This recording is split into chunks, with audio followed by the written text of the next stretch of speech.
ako nakanyamuneza kabamwe mu banywanyi b'ishirahamwe ry'ikanguro mu Burundi no muri Afrika ARM Burundi bagaragaje kuwa 14 Nyakanga 2024 gihe ryashikiriza icese imiryango y'abatwa 200 amazu 200 ryabubakiye. Izo nzu zubatswe mu kigwati Kanyentaro umutumba Bukwazo zone Mubuga komine n'intara ya Gitega. Iryo shirahamwe ryaronkeje kandi imiryango 200 y'abatwa inkwavu, aho umuryango wahabwa inkwavu zibiri urusuguru n'urunyana. Abanyeshure nabo ARM Burundi yabaronkeje ibikoresho vy'ishure bigizwe n'amakaye, amakaramu, impuzu z'ishure, banahabwa n'amasabune. Ivyo vyose kugira bige banonokewe.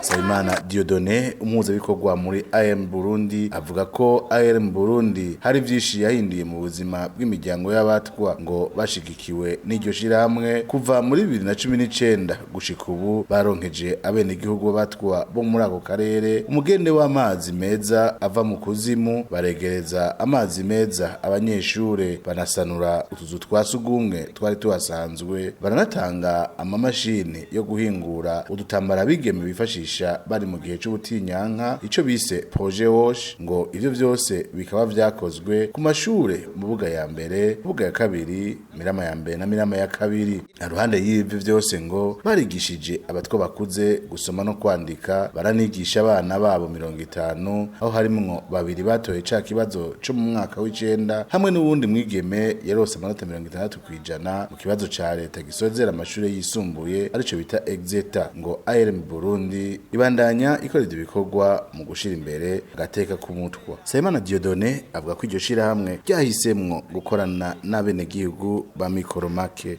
Igituma twiyumviriye gushikira iyi miryango y'abasangwa butaka aribo bita abandi abatwa nuko twabonye bari muri wa mugwi twita abantu aho nikora canke mu gifaransa aba vulnerable. Abo bari mu bambere kuko twasanze bakenye cyane, batagira uburaro, batagira amatongo, batagira n'uburyo bwo kwisununura, mbere benshi muri bo batarose n'akaryo ko guca ku ntebe y'ishuri. Aba bana tubakurikiranye kuva mu 2019 kandi kubera indero canke ubumenyi ari ikintu gikomeye cyane mu iterambere. Abanyeshuri bo muri iyi site barafise inzu twabubakiye ahanyene muri site bashobora kwigiramwo kugira ngo bazoshobore kuronka amanota meza mu mashure bigamwo. N'abakuze twarabagiriye umugambi wo kubigisha gusoma no kwandika. Uwo mugambi wakozwe muri 2009 yego. Hanyuma rero ubu naho tugiye kubandanya kandi tubafasha no mu bijanye n'uburimyi n'ubworozi. Nari nababwiye ibitungwa twabashikirije uno munsi, ariko kandi tuzobaha n'imbuto, tubahe n'amase kugira ngo bashobore kurima bafungure nk'uko umukuru w'igihugu cacu ciza c'u Burundi yama bivuga ngo umunwa wose uronke ivyurya, umufuko uronke ego, hanyuma hasigare n'umusesekara. Umwe mu batwa bo muri ico kigwati bubakiwe inzu avuga ko iryo shirahamwe ARM Burundi ryabakuye mu nzu za mitego zibashira mu nzu zibati. Ivyo navyo ngo barabishima. Turashima ishirahamwe ARM Burundi yatwiyumviriye ko uko twubakira amazu meza. Kare twahora tuba mu nzu za nyakatsi z'ingondano, abana babura aho babika uduhuzu, bakabura naho babika amakaye n'amabirete, mbere kenshi ugasanga yakanye yagize ingorane. Kera twari tumerewe nabi cyane, nta mazi twaronka.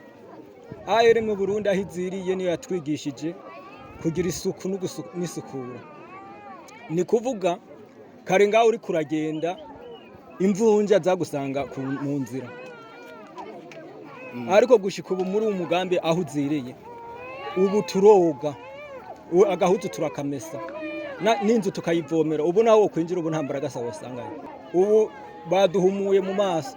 Ubu turafise abariko bariga, bamwe bariko baratsinda, abandi nabo bariko barabandanya kandi bageze ku ntambwe ishimishije. Bamwe bagira baje muri kaminuza, abandi nabo barimirije nabo ni kubandanya ngo baheze. twifuza ko boturamira abana bacu babatwe bakabandanya kwiga haba guhera mu mashuri mato mato canke mu yisumbuye kuko mu bisanzwe nta buryo dufise bwo kugira ngo dukurikirane abo bana kandi n'ifungurwa si uko tuzifise iyo bavuye ku ishuri bamwe baririrwa ubusa abandi bakatonda mu gitondo basubirayo ntibasubireyo kubera yanzara kubera ataho dufise turima dufise udutongo duto duto none rero kuri iri shirahamwe ARM Burundi twayisaba yuko n'ubundi n'abandi bayifasha bikorana nayo ko bo tugira imbere bakadusabira tukaronka aho turima tukaronka imbuto n'ivyorogwa bikwiye kugira turonke amase dukurikirane ibintu by'uburimo.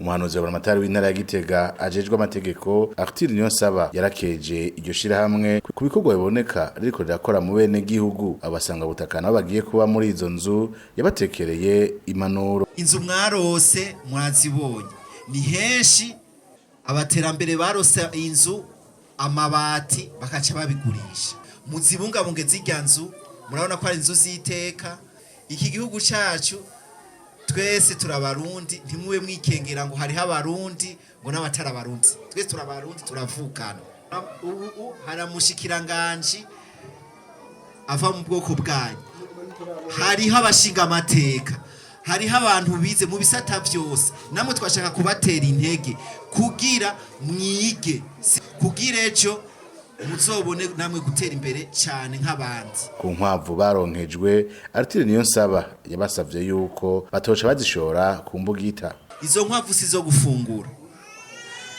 musanze ko ari umugambi w'igihugu wa leta nkozi wa leta mvyeyi urongoye na n'icubahiro General Major Evariste Ndayishimiye wo kugwiza inkwavu kuko leta y'u Burundi yabonye ko inkwavu arico kintu cigwira kandi gifasha abene gihugu mu buryo bunyaruka kuzazimuzishira mu nkono ngo muzifungura kandi rero urya kurufungura ejo tuzobimenya muzitunge muzigwize muronka amase zimaze kugwira muzihanahane zamaze kugwira izindi mwikenure mugurishe mugabo zisigare. Nkeshimana Emma yaserukiye ubushikiranganje mu byo bujejwe harimo gushigikirana arakeza iryo shirahamwe ARM Burundi kukuntu riko rirashigikira abene gihugu mu bwoko bw'abatwa gushika babageza kuri iyo ntambwe bageze kubu. Twavya kirereza cyane kuko nikubura ko kigwati gica kigira isuku hanyuma mu kigwati nyene nta busumbasumbane busubira kubaho.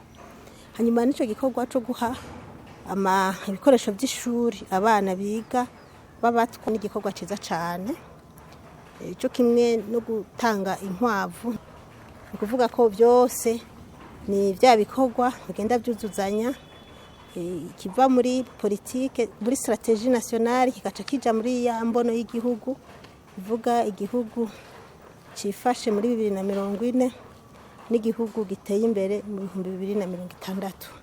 Ivyo rero kuri twebwe by'ukuri biraduhimbara kandi biradutera intege bitwereka ko tudatamba twirorera nka twebwe nk'ubushikiranganje bwacu bwari bwo novuga nti babazwa ishigwa mu ngiro irya mpinyanyuro guteza imbere banawunikora. Emma Nkeshimana yasavye abana b'abanyeshure bariko barafashwa na ARM Burundi kuvyaza umusaruro ugufasha bahabwa kugira vy'ukuri babandanye biga amashure babone kuzoteza imbere batoyi babo ndetse banashikira imiryango yabo.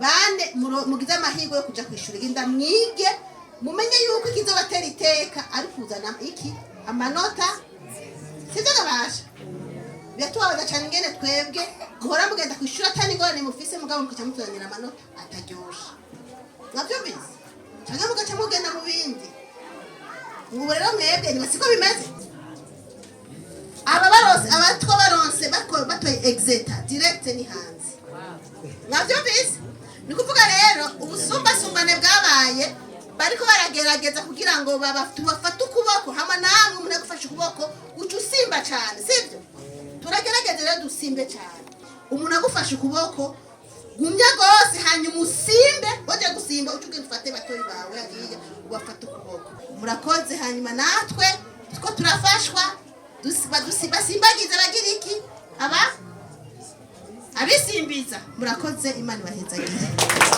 Mwomenya ko ivyo bikorwa vyari vyatewe iteka na Emma Nkeshimana yaje aserukira umushikiranganji mu vyajejwe harimwo ugushigikirana umuhanuzi wa buramatari w'intara ya Gitega ajejwe amategeko namwe mu ndongozi muri komine no kuri uyo mutumba.